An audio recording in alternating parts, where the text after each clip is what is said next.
Hey guys, welcome to the latest episode of the 40/40 Vision podcast, the ultimate sports history pod where hindsight is 40/40. Before we get started, let's pay some bills and hear from our presenting sponsors. You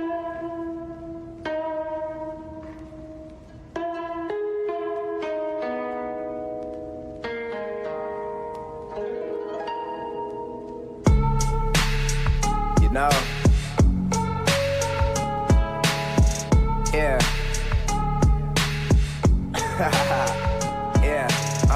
In this verse is just a method to communicate. Stun on everybody just so you can hate. I think I'm the one, I show you why, then let you debate. Sort of wreck, shoot it straight. If you just heard about me, then you're stupid late.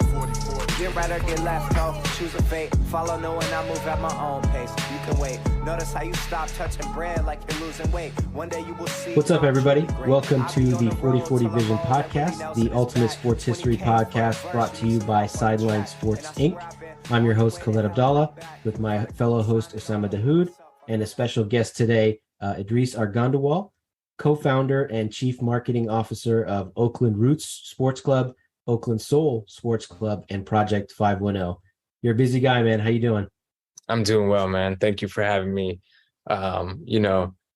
Busy, but never busy enough to have positive conversations with great people. So thank you for giving me the platform. I'm excited to chop a little bit about what we're doing. And thank you for remembering the sports club part of the name. That's right. A lot of people just think we're a soccer team, but it's more than that. So I appreciate that.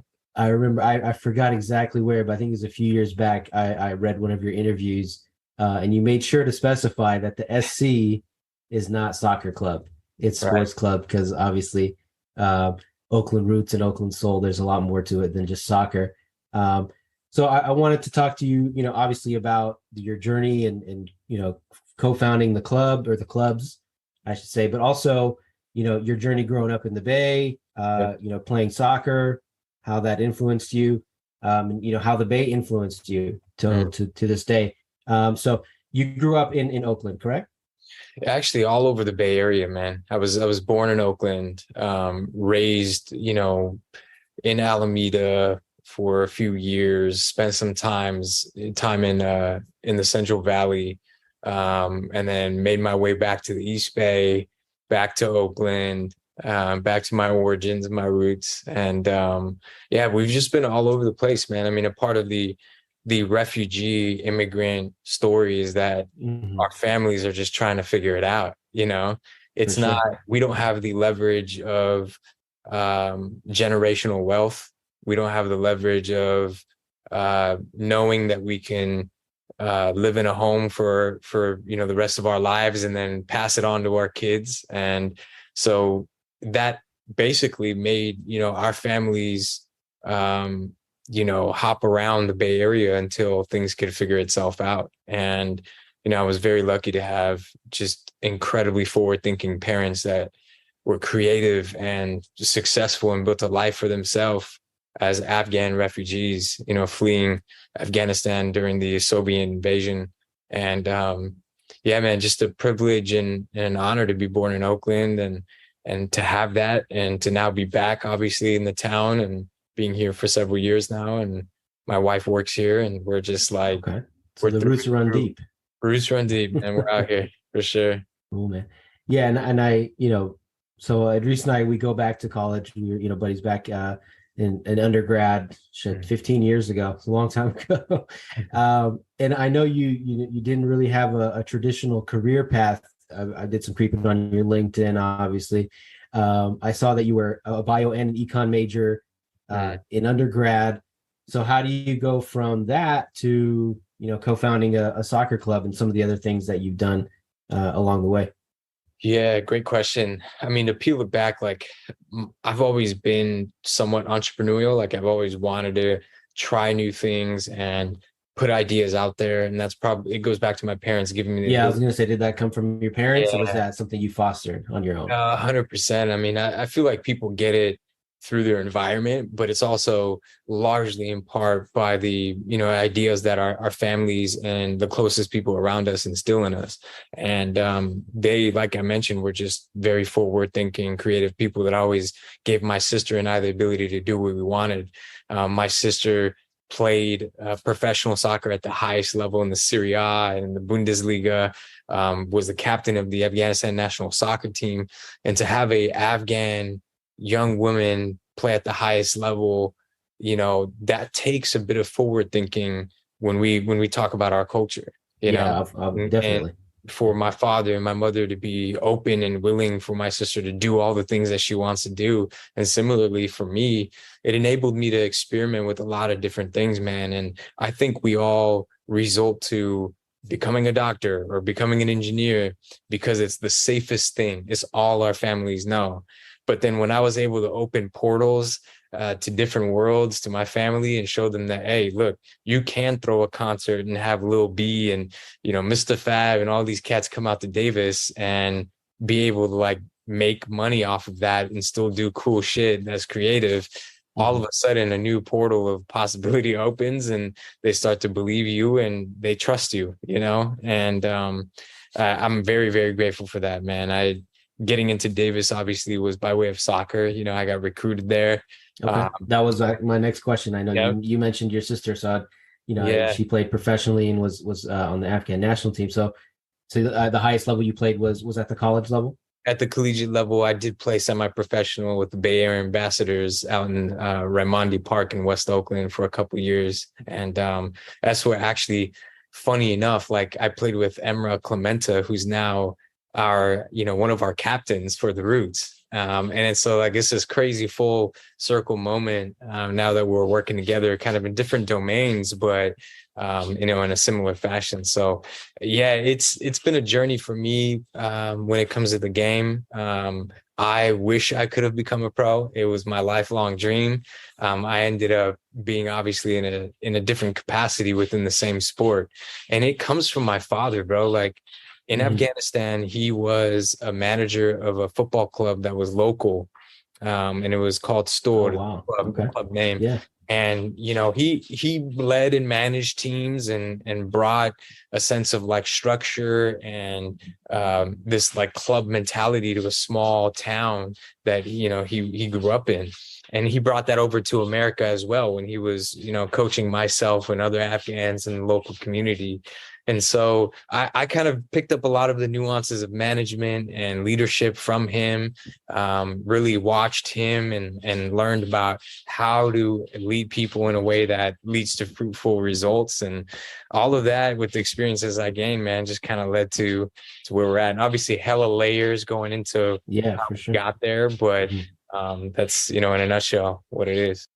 Yeah, I mean, we stand on the shoulders of giants, man, with our parents that came from overseas and took risks and talking about wanting to be a doctor and engineer. I think they just want us to do the safe thing. So it's nice to see that you took risks and that you had your parents backing, because I know a lot of folks like us, first generation or second generation even, they're scared to take those risks because, of course, we don't know what our parents might think. So you talked about layers in, developing a club and all that.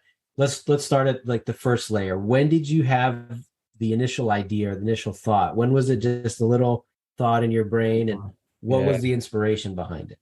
Yeah, man. I mean, it kind of comes from a series of different ingredients that brought me to this point,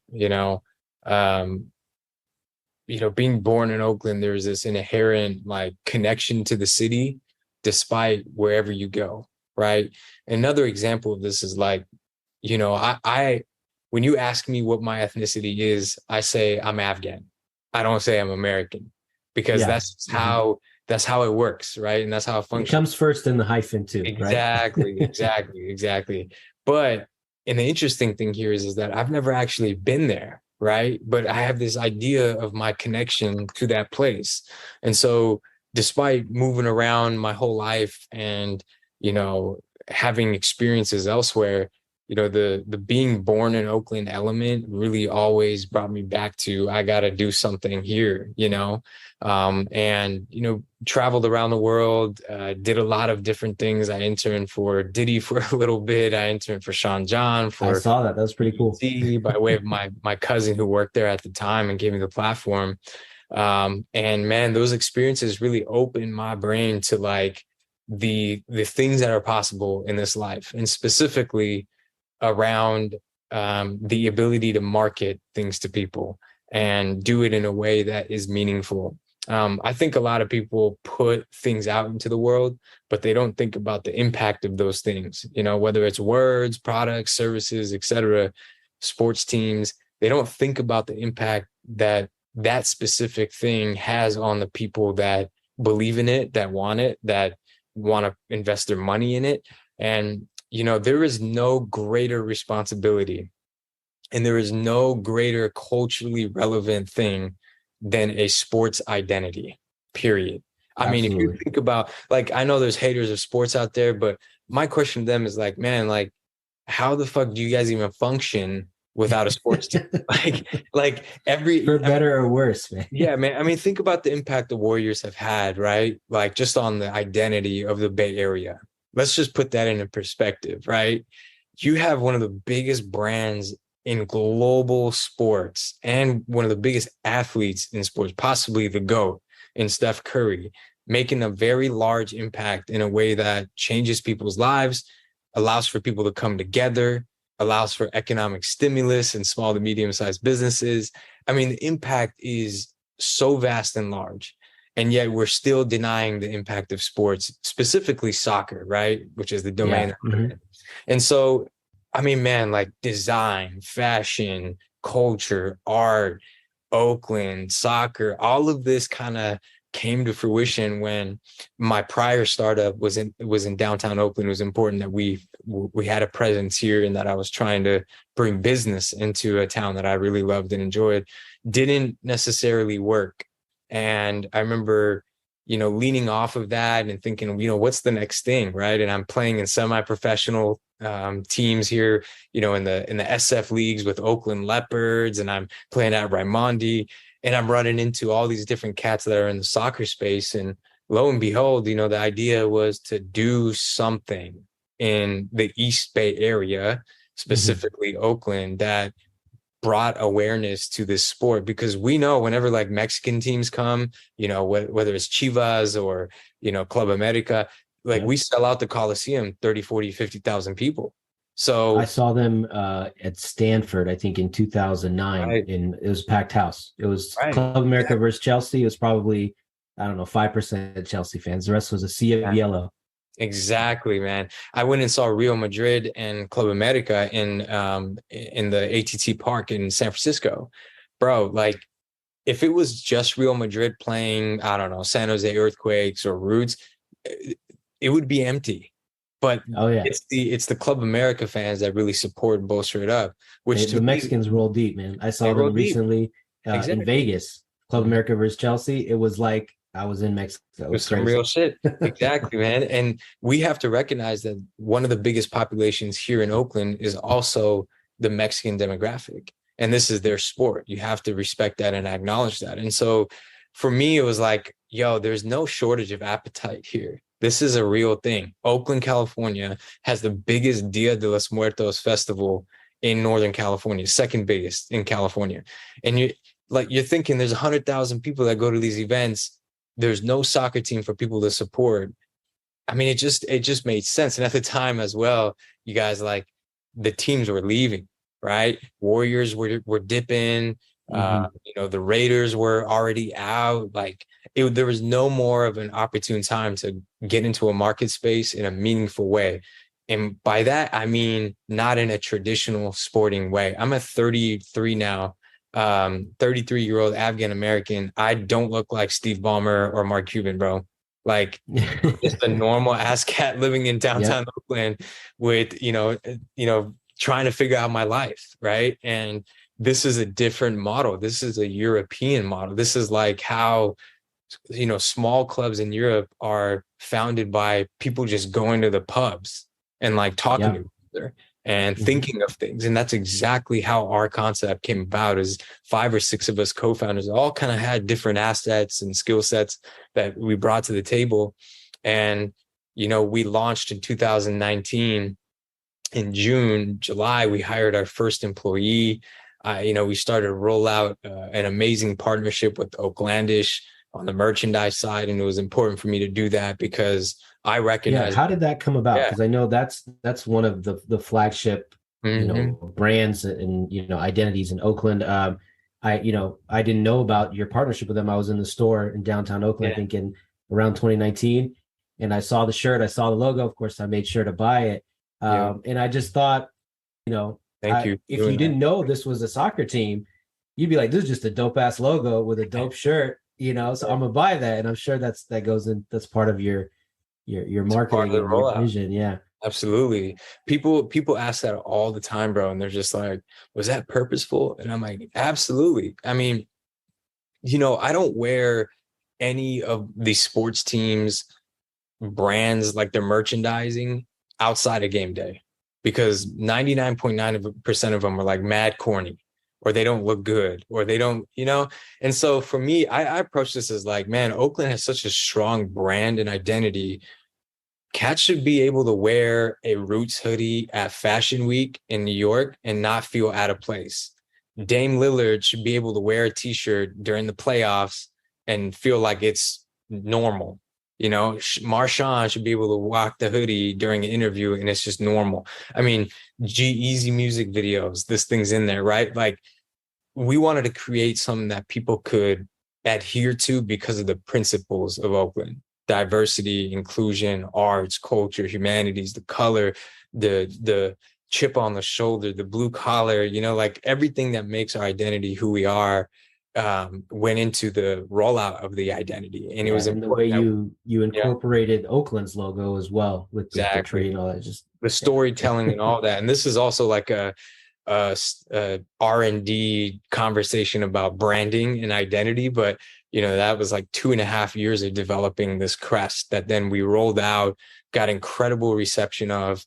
I sat down with Angela and Aaron from Oaklandish, who are amazing. They built this concept of Oaklandish from nothing, and they helped us kind of cheat code our way through this because they had a database of thousands of people and we were able to get to thousands of people immediately because of that partnership.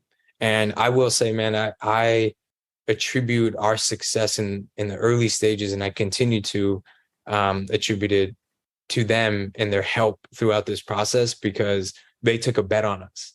Imagine me going into a meeting saying, trust me, this is going to be the biggest sports club ever. And they're like, yeah, I'm spitting like, this is going to be the Barcelona of the United States, And I mean, I truly believe this, but this is what they're riding on. And they believed in that and it worked, And so 1 in every 5 people that I meet in the streets, man, they don't even know it's a soccer team. But the trick is that when you educate them in that second or third touch point that this is a soccer team, all of a sudden you have a fan because they're already rocking it and they're already advertising it. And so it was amazing that first year rolling out, man. It was a blessing, and to see people wearing all of it in the city and then having our first game ever. And the anniversary of that was actually yesterday. You guys are like perfect timing on the podcast. Oh, there you go. And that was one of the most special days of my life, man. Imagine being born in Oakland, turning 30, on the way to the game. You're listening to Childish Gambino, rapping about turning 30 in Oakland. I mean, it was the most like incredible synergy moment in my life. And to be there and see 6,000-7,000 people show up, have local artists and musicians performing, soccer being played in the town meaningfully. I mean, that was everything to me. And I don't take it for granted. So since that moment, I'm like, we got to go hard every single day to make sure we live up to this name, and we do it justice. So For sure. And then you talked about like the brand identity and the logo. And I think like, for example, as a Raiders fan, I know that I've been around the world. I've seen the Raiders logo, the pirate, in Egypt, in Barcelona, in Turkey, all these places where again, people have no idea what it is, but they know it's cool. They like the logo, so they buy it. And then after that, comes the exploration into, all right, what is this really? And then they dive in, and then, just off your aesthetic and your brand, you can build a really strong bond with that person and that fan. Man, that's such a good point. I think the Raiders' identity is a case study, and all brands should look into how the Raiders did it. I mean, the story, there's a lot of parallels, bro. Like, this is a club not started by, this is just normal folks trying to build a club and identity. And this is the same kind of story and trajectory that, the Raiders had in their upbringing. And then the identity, right? Like the cleanliness of like the black and the silver and the sophistication with that, the representation in the logo itself of that blue collar work ethic.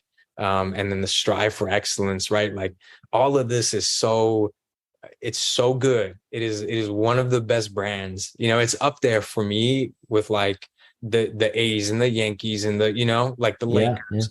Yeah. These brands are iconic, and that's what we're trying to strive for, is like iconicism in a way that actually has Oakland in its name. And it's not just roots, it's Oakland roots, right? And that's one thing I want to harp on. Like, we will never exist if we're not in Oakland. And the identity doesn't exist if it's not in the name. A lot of other football teams, baseball teams, et cetera, can dip because they are just the Raiders. They are just the A's. They are just the whatever, and they can tack on any city.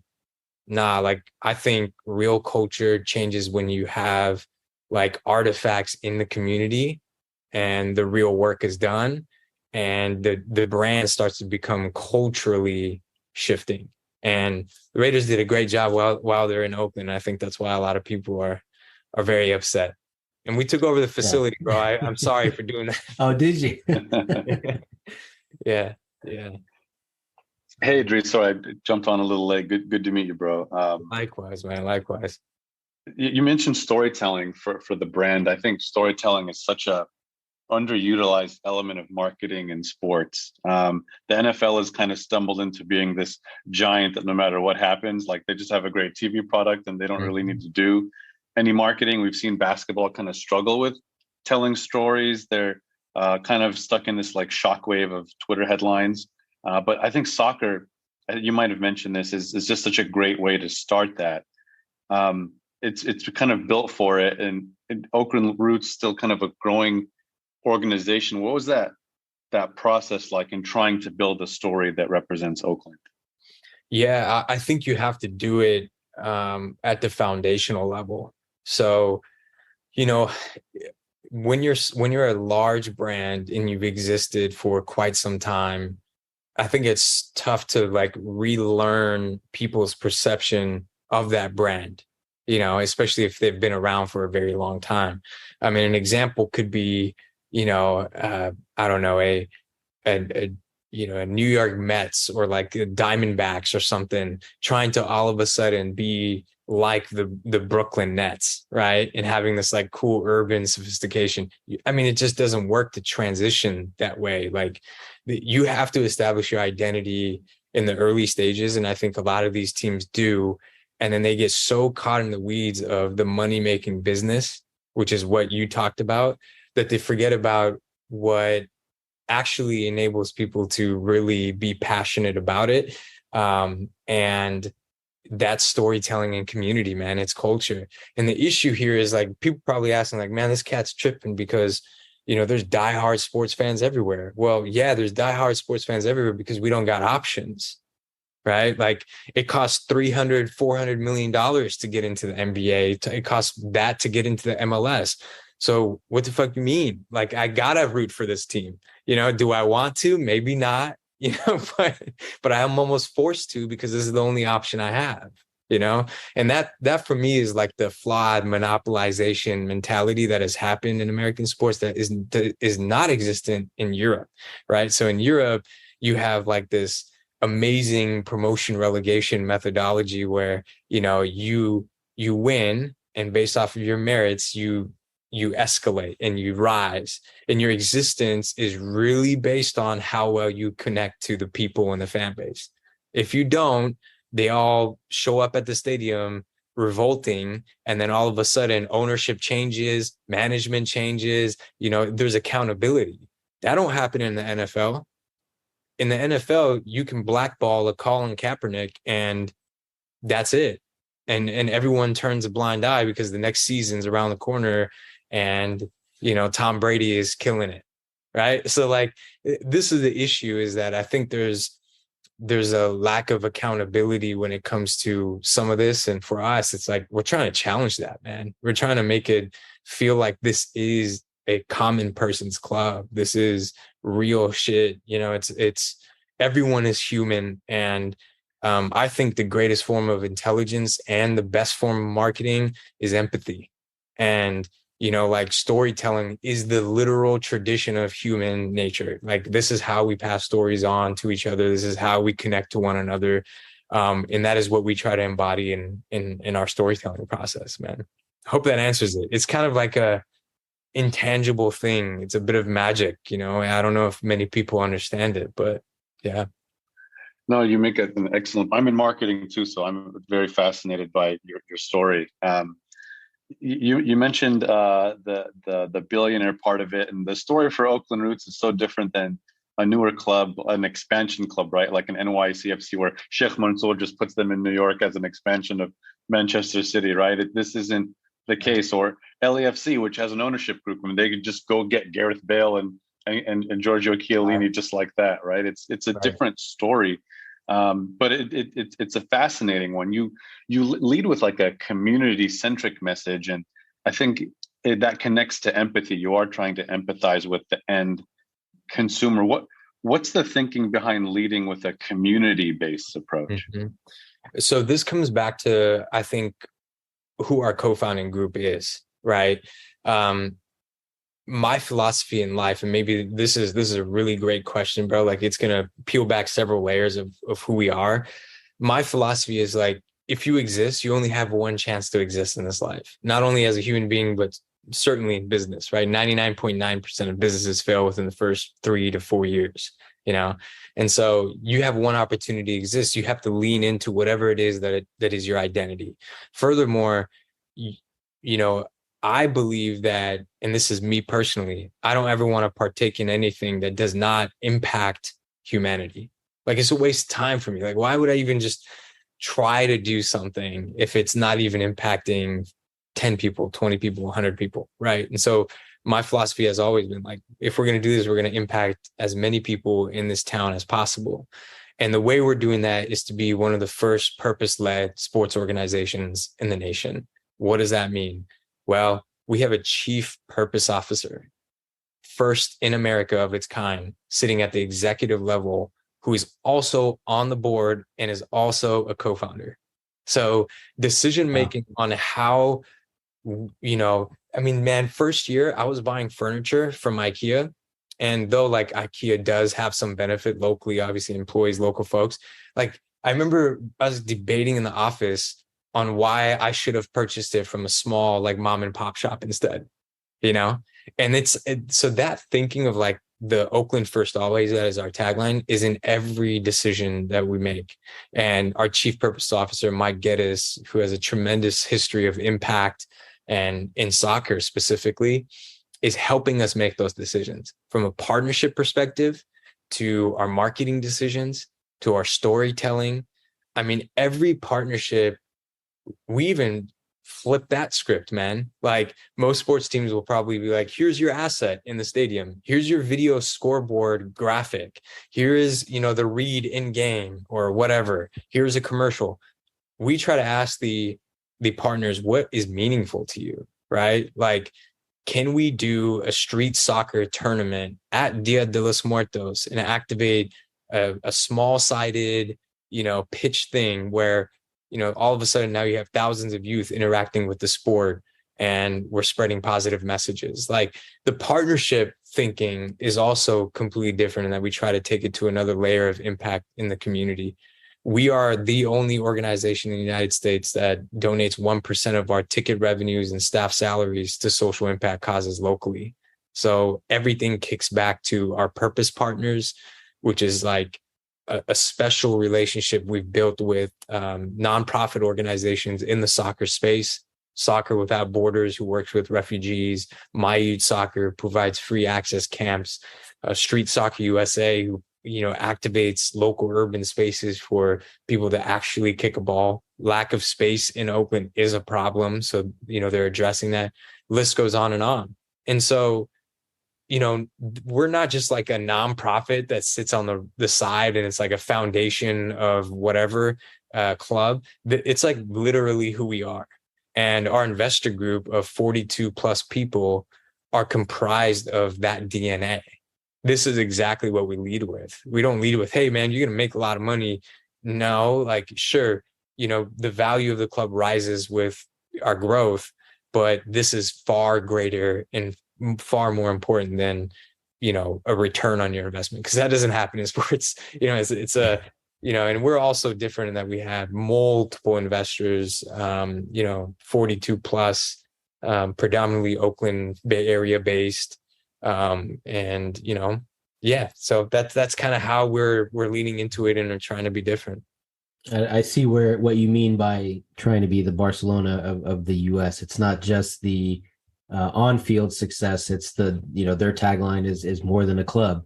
Mm-hmm. And it's, if you read back their history, which obviously I'm sure but they have a deep social impact on Spain. They've been part of, resistance movements against fascism in the past. So they're definitely more than a club. And I can definitely see the vision here as well. Absolutely.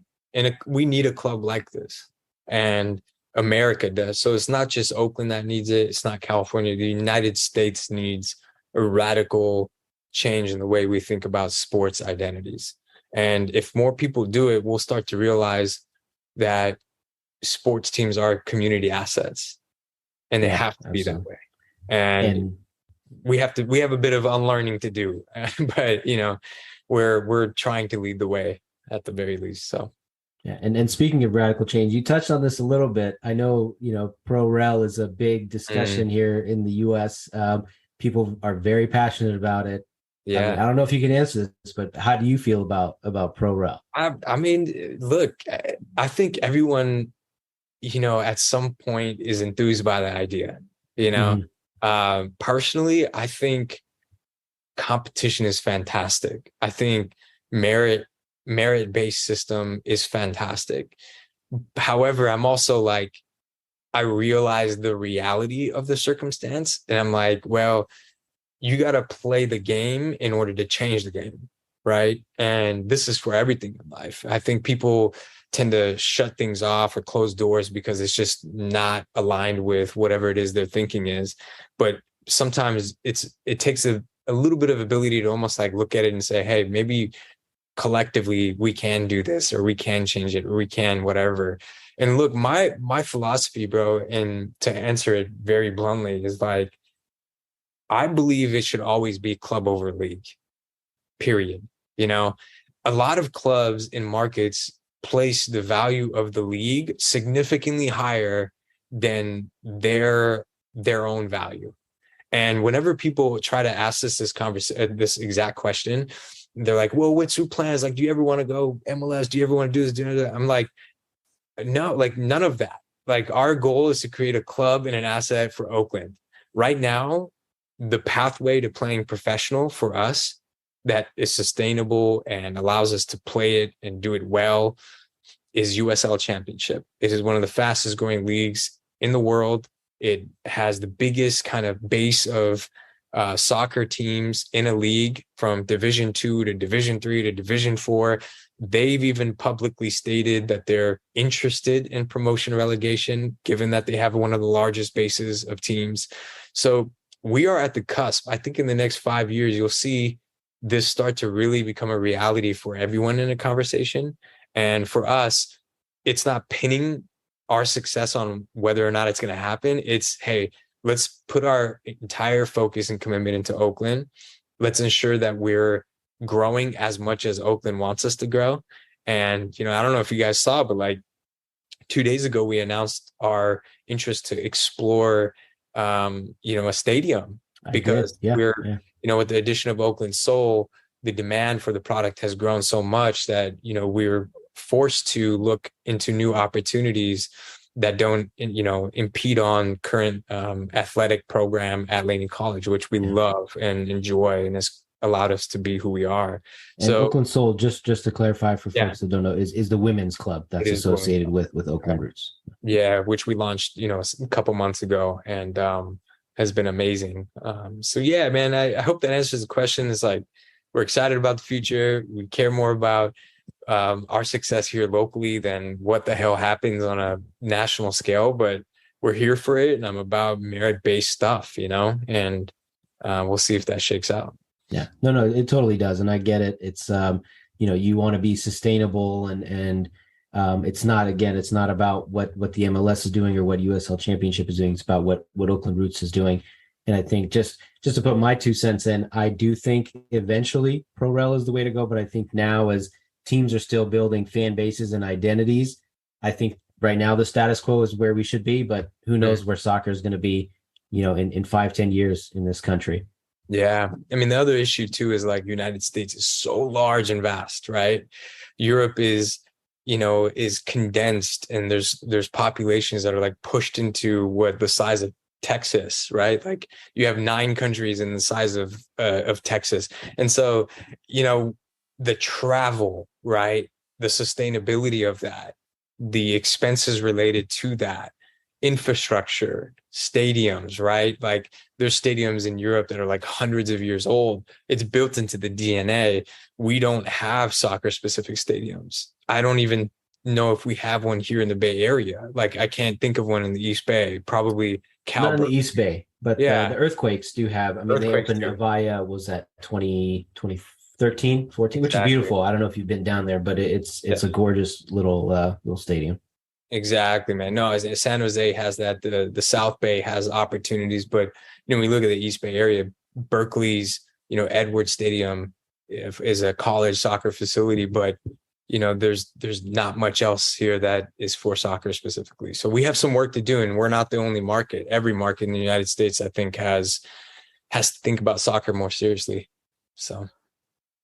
Yeah, I was thinking the same thing you were about the size of America. I was just in Europe, and my family friends were like, "How big is America exactly?" They want to know in distance. And I'm like, "It's 4,500 kilometers," and their head explodes. They're like, "What? That's like 2,000 miles." Yeah. So the growth of soccer, Khaled posed this, it's still a huge market opportunity. I think in America, if you talk to like my dad, he said, they've been saying soccer is growing since I got here in 1980. Which goes to show that yes, like it's the biggest sport in the world. This is a huge country, and there's cities building, right? Like you see the Seattle Sonic, what do they call the Sounders? They built their stadium specifically for soccer, if I'm not mistaken. Right. Well, a number of teams have. Yeah. Yep. So, like, what I'm trying to get at is there's a knock on, I guess, youth development in America. It's just different. Like the path to it is different than other sports. Like, what's your take on that? Is that changing? The system is not fleshed out yet, but what's your take on youth development, and that helps in combination with community and things like that? Yeah. Well, I mean, look, I will caveat the whole like point about, we've been saying soccer is growing in America for a long time, but I honestly can tell you, man, the infrastructure of soccer in America is actually like significantly shorter of a period of time than compared, to Europe or Asia, where it's existed for hundreds of years. It's kind of in our DNA. The 94 World Cup or 96, I forgot the exact year. 94, yeah. 94. I was born in 89. That was in 94. Man, like that was, in my opinion, the moment for at least people in America to go, oh, wow, maybe we should take it seriously. It existed, but it was like, all right, let's take it more seriously. And the let's take it more seriously starts with the youth. And the issue with that is it's a pay to play model. So, a great example, man, is Iceland. I think their population is around the 2 to 3 million mark, if I'm not mistaken, might be wrong, but they played America in the World Cup and were able to beat the United States, a population of 300 million plus. 2 million, 300 million, right? The math is like, how is this possible? You can't find a pool of players that can beat, Iceland. But the trick here is that Iceland actually invested in accessible resources in every kind of hot spot of soccer in their country. So, imagine in Atlanta does this really well. Like they create accessible soccer fields that are like free for everyone to be able to play. Specifically Black and brown kids, man. Like Black and brown kids in under-resourced areas aren't able to pay $2,000 a year to play for a club. So what happens is there's a large demographic of young, really talented kids that just never have that platform that then take a different path in their life. And it's too late at 16, 17, 18. Playing in the local, tournaments doesn't turn into a professional athlete. Like you have to have structure, you have to be able to go to college and showcase and all these things. You don't have resources, man. I remember growing up, like I thought if I just megged enough people, I would become professional. like that was my barometer for professionalism. And my family didn't know different. They're like, he just keeps scoring goals and, you keep megging people and you don't have to worry about your diet or sleep or, working out, and you can have a little belly and still be, a professional team. No, man, like, refugee communities, immigrant communities, Black and brown communities don't have the proper education and resources that, say, privileged folk do in suburban neighborhoods. And soccer has become a suburban sport because of the commercialization of it. And it's about access and equity for me, man. Like we have to be able to lift the barriers and find better identification tools, better resources for Black and brown kids in America. And at that point in time, guess what happens? We skyrocket. We become the Brazils of soccer, but we just don't have that clear pathway yet, right? So yeah, I firmly believe, I've said this many times, that in my lifetime, I mean, if I live to be an old man, inshallah, that the US will win a World Cup in my lifetime. Because of things like this, because of clubs like Oakland Roots and all these academies that come up the decrease in that pay to play model and being more grassroots and finding hidden talent. I mean, there's no reason that, again, a country of 300 plus million people that love soccer, hopefully eventually, wouldn't be that successful. And I think we're on the right track. Brother, on this point, just to like beat it to death, the Bay Area has the same, if you take the entirety of the Bay Area, it's the same population of Iceland.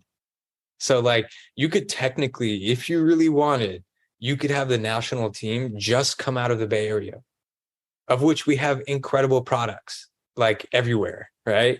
And I can name 5 or 6 cats that are in the MLS that are Oakland born, Bay Area raised, right? So, I mean, come on, like something's missing here. And furthermore, this is why we call ourselves a sports club, and Barcelona is like, the epitomization of what we're trying to do is like, why not have, the next F1 driver be a Black and brown kid out of East Oakland, California, West Oakland, California, right? So it's like, it's challenging the way we think about quote unquote access to sports, and then representation and storytelling. And, I think like for me, watching Serena do what she does is like motivated me more than ever the past 2 days to see her do, like, this is a Compton born and raised woman, Black woman in America at the highest level, beating the number 2 at 40 years old. There's plenty of Serenas, plenty of Lewis Hamiltons, plenty of, Kobe's and MJ's and LeBron's out there. We just have Messi's, right? We just have to find them and create pathways so that they're visible. And lift those barriers, like you said, and exactly. Work on the access part of it for sure. You have this great philosophy embedded in community dynamics, and you glossed on this earlier about value. As a co-founder, you have a big investment group. I'm sure there is a balance between this staying true to your roots and sticking to that community dynamic, and you also have to increase the value of the club. For those unfamiliar with how that works, how can a club like Oakland Roots increase value, and how do you balance that with a community-centric philosophy? Brilliant question. So here's how everyone else thinks. They think that revenue, if you were to ask any sports organization, how do you prioritize these things? Revenue or financial sustainability, it's a better way of putting it. Financial sustainability, brand exposure, community engagement, soccer, right? Those four components are predominantly like the business of soccer. They would say financial sustainability is up top, soccer, brand exposure, then community, right? And then the community and purpose efforts turn into like the quote unquote whatever foundation. And then it's like one person and it's a subset of the work. And it's a social post every quarter about how you donated $5,000 to whatever, right? Like that's the depth of thinking. We flip that shit on its back. So our prioritization is purpose. It's community engagement. It's financial sustainability, or branding, financial sustainability, soccer. Because at the end of the day, man, yes, we are a winning organization. Yes, we want to win championships, be very clear. But from a business perspective, you are going to win and lose over time. That's just like a fact. But if you can win in brand engagement and reach and community impact and engagement, you're going to have a community that supports you even when you lose, right? And so when you put purpose first, the big misconception is that revenue does not follow. We've proved that revenue can follow. So as an example, we have to date packed stadiums every single game. Do you think that happens because we don't value community, or we do? You know what I mean? Do you think that happens because we don't show up in the community, or because we do? Right. And so it's a flawed way of thinking if we think of it as separate things. We believe revenue comes from purpose, comes from community engagement, comes from being present. And, we have the second highest merch revenues in the league right now. It's our second year in the league. We're number 2, right? If you compare our numbers with some of, the NBA, we're like top 12 in the NBA when it comes to merch numbers. And we're second. That's incredible. Your team, yeah. Right? But none of this happens because we just place value on the money. We put community and impact first. We put Oakland first, and then it follows, right? And this is proof in the pudding. Value comes from, ticket sales. It comes from partnerships. It comes from, the ability to continue to grow our database and our fan base. Partnerships is a big part of our revenue drivers. And if we were not purpose oriented and we did not differentiate by leaning into impact, or have a cool, quote unquote, the coolest soccer brand in America, dubbed by 442, not me, it's 442. It's hard to argue. Brands wouldn't want to invest in you, right? So again, this is another example of how partnerships, our ticket sales revenue, the demand of the brand, the database grows because we care about humans, right? And that's the model we're trying to prove to people. And value in sports is an interesting thing. It's generally like 3 or 4x the revenue you bring in, and our goal is to try to be as sustainable as possible, so that we exist for hundreds and hundreds of years. And that means to bridge the gap between revenues and expenses as much as possible in the next 3 years, so that we can get to a place where, it makes sense to function. It's very difficult to go from zero to a sports entity in the world without large expenditure. It's just the reality of every business, in tech as well. There's like this 3 to 5 year period until sustainability, and we're getting very, very close. But I like to say the value of the club has been rising despite, our margins, or despite, our sustainability efforts. It's growing at an incredible pace, and we hope that we can get sustainability to match that, over time. Yeah.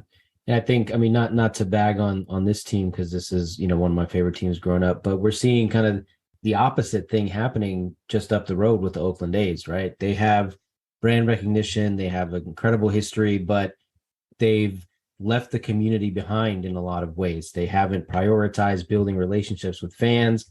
And then on top of that, they're not very good right now. So, that's why you're seeing empty ballparks. Even on a Friday night, you're seeing I don't know, 8,000 people in a 40,000 seat ballpark. So it's really interesting seeing that the case studies, the differences between what you guys are prioritizing and the type of turnout that you're getting. And again, what a team in Oakland with a much longer history, a much deeper, identity there because of how long they've been there and the experience and the negative things that are happening there. So, and I think about the things that you've said about building, the identity and putting purpose first. Like, I'll give you an example. When you guys first started your inaugural season, I was still living on the East Coast. I got hit up to buy season tickets. I had no intention of coming to a game because, I wasn't local, but I was, there's a couple reasons. Like, this is a dope ass brand with a dope vision. Edreece is my guy. So I was like, I'm going to buy season tickets. I had no connection to it. I had no plans of being there. But again, because of the other stuff that you talked about, the vision, the community, the identity being like authentically Oakland, I was like, all right, I have to be a part of this in some way or another. So, bro, isn't that fascinating? There's 6 million SMBs in America, and this like SMB philosophy where word of mouth is the best form of marketing is amazing, isn't it? I mean, brother, to that point, to date, as a professional sports team, we've probably spent less than $20,000 in paid advertising. So like, just really think about that. All right. Like, less than $20,000 in paid advertising. Does that even get you like an ad on KNBR or something? I mean, it's drive like, time radio. Yeah. I mean, y'all know, but like, man, you do a billboard outside the Coliseum, like just a normal static billboard. It's like 12 racks, dude. Like, we've spent less than $20,000 to date. And to your guys' point about word of mouth, man, it is the most vital and is the most powerful tool of marketing. Like, our game days have to have a net promoter score of greater than 80, or we're not turning fans into promoters. And this comes from my experience at Apple when I helped co-manage 3 or 4 stores. There's no advertising. There's no Facebook ad on, hey, come visit this Apple store. It's all experience-based.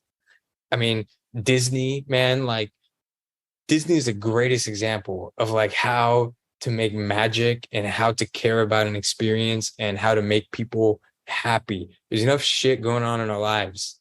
Like, we're not spending money to go to a thing and then just be like experiencing something horrible. That's not a good product. See, this goes back to the point of like, if I have no option, I have to support something shitty.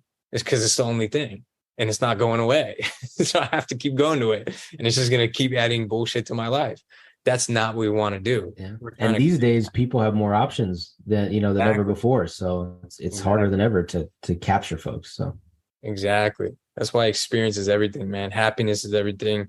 We ride the happiness wave no matter what, man, because it's infectious. Khaled, do you have any other questions for Edreece? Well, this is kind of a two-parter, but Yep.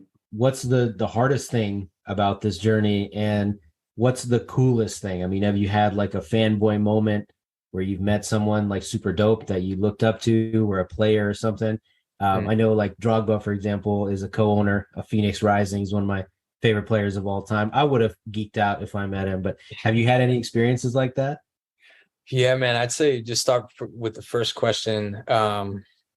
Man, I mean, everything's difficult. Trying to be iconic and trying to create something that is long lasting and impactful in one of the most polarizing, cities in the world, in Oakland, California, where everyone holds you accountable if you slip up even a smidge, which is partially why I love it so much, because of that accountability.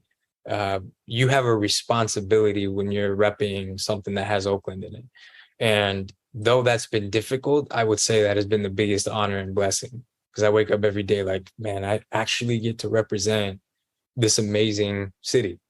I believe it's one of the greatest places on earth. People don't know that yet, but we're going to take this shit to them. And that's my philosophy. And I will say, man, like the fanboy moment, real interesting is last night, my wifey and I, we went out to dinner, and it hit me last night more than ever what we were doing.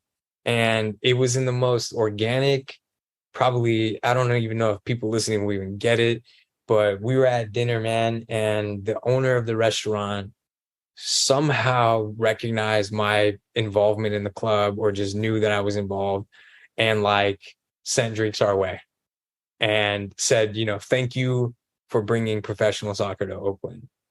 And for me, like, Wow. it didn't hit like, nothing has hit like that before, because it made me realize that, like, wow, like, this shit is actually here. People are actually fucking with it, and they care that much to like recognize someone that's part of it. And man, I will carry that small moment with me forever.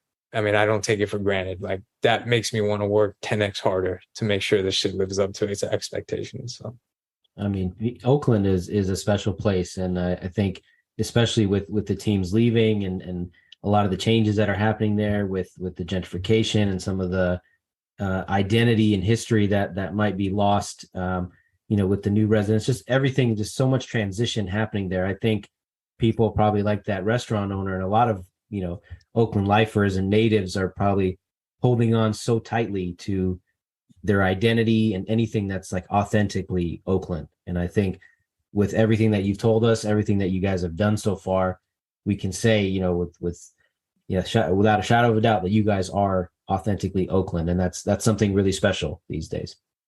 Appreciate that. There are amazing moments, like, getting to rock with Marshawn and, others that like, again, it's one of those moments where, like, these cats are also so humble, bro, that they're like, they're just normal cats. When he calls, it's just a normal conversation. Like, but it's the common folk, the folk that like live here every day, grind their ass off, put the effort. Like, that's the special thing for me, And so I appreciate you guys recognizing it and giving us the platform. And we definitely won't stop, man, for sure. So, but before we go, Sama always has his food questions loaded up. So, yeah, you talked about happiness, and food makes me really happy. I know you're Afghan, and I grew up in Union City, so I went to eat in Fremont a lot, which is I believe the pinnacle of Afghani cuisine. Mm-hmm. I went to Europe a couple of times and found Afghan food in Amsterdam. I had some great Afghan food in Munich a couple of weeks ago. So I'm a huge fan. When Edreece is hungry, where do you go eat? That's question one. Oh, man. Well, Afghan food is comfort food for sure. But if I'm looking for a spot in Oakland, you're going to catch me at the local Guadalajara taco truck, man. There ain't nothing going to beat going down to Guadalajara in the Fruitvale, standing in line, paying cash for a burrito, and then that shit just hits different, man. That's the one for me, for sure. And are you the Afghan guy, Fremont Afghan? Oh, I love the Al-Wanan, man. I love the Al-Wanan. That's like, obviously, OG Fremont. Fremont's like the little Kabul, So we definitely, that's the go-to spot. 100%. Yeah, we're the same age, so we absolutely know. I'm sure we have some people in common for sure. Sure. Favorite Afghani dish is my last important question. Oh man, I'd say I rock with mantu and ashak a lot. A lot of people are divided between the two, but I love them both, man. It's like the Afghani version of a dumpling for people that are listening and need to visualize. And the meat is the mantu, which is grounded meat with onions, and the ashak is leek, which is kind of like the poor Afghan man's dumpling, which I love a lot, man. So yeah. It's funny. We were at this place in Munich a couple of weeks ago, and my wife orders the mantu, and they're like, "We don't have mantu." Which, first of all, shame on them for running out of that. But second, I was like, "Well, baby, you haven't heard of ashag? You're in for a treat, because here you go. It's very similar." Exactly. Leek is probably easier to find than ground meat. So yeah, but I love both of those, man. And the beauty of our cuisine is that we're in the heart of Asia. And so historically, you have every empire and every, country's influence kind of in our dish and in our identity. So highly recommend people listening to go check out Dale went on, or even Kamdish in Oakland. I live right across the street from Kamdish, and it's hit a lot on several occasions. So highly recommend. Speaking of Oakland and that regional thing, Yemeni people have also taken over the city of Oakland. Big time. And similar to Afghani food, very unique spices that you won't find even in other, Arab-based food. Tremendous. This is very true, but we have a strong Yemenis population, Palestinian population. Reem, shout out to Reem, man. She is like Oakland legend. She had an amazing bakery out of the Fruitvale that recently ported over to Frisco. But she's like, man, amazing woman, Palestinian cook, probably arguably one of the best in the Bay. And then we also have amazing Ethiopian cuisine here, bro. You guys, next time you're in the Bay Area, head over to Oakland, try a Ethiopian or Eritrean spot. There's plenty of folks here that do well. So hell yeah, dinner time. Well, cool, man. Really appreciate your time today. Thank you so much for sharing your journey and talking to us about Oakland Roots, Oakland Soul, Project 510, and everything that you guys have been doing. So where can folks find you guys on social and all that? Yeah, I mean, search up Oakland Roots, our men's side professional soccer team. Oakland Soul most recently launched, also searchable, our women's side, and then Project 510. When you're searching on social, it's with the letter O, not 0. So Project 510, purposefully done for branding purposes. But yeah, man, super blessed. And again, thank you guys for giving us the platform. I think love to look back on this 10 years from now when we're the biggest sports club and remember these conversations. So and we're the biggest sports pod. So I like exactly. it. And you can catch Oakland Roots on ESPN Plus, in the USL Championship. I know you guys have a home game coming up this weekend at Laney College. So good luck with that. Good luck with the rest of the season. Thank you, guys. Yeah, congrats, man. All your success and wish you more success in the future. Thank you very much, you guys. Assalamu alaikum. And hopefully, you guys can come to a game anytime. Let me know when you're in town. For sure. Sounds good, brother. Thank you. We appreciate it. That's it for our show. Thank you, everybody, for tuning in. You can follow us on Instagram and Twitter at 4040 Vision Pod, and you can find this podcast and many more on all social or all podcast platforms: Spotify, Apple Pod, Stitcher, Overcast, wherever you find podcasts. Make sure to follow, like, and subscribe, and we'll catch you next time. I do it for the Bay Area, that's home base. They be trying to run next to us, but it ain't no space. I feel like life just switched to hyperspeed, though as of recent. The difference between yourself and me is you're just decent. A garden full of flowers grew its way out through the cement. If I ever said I'm never scared, just know I really mean it. I dreamed about the top, I had a vision and I seen it. If you know the work comes first, then you and I are in agreement. And it's a long haul, but I work harder than them all. So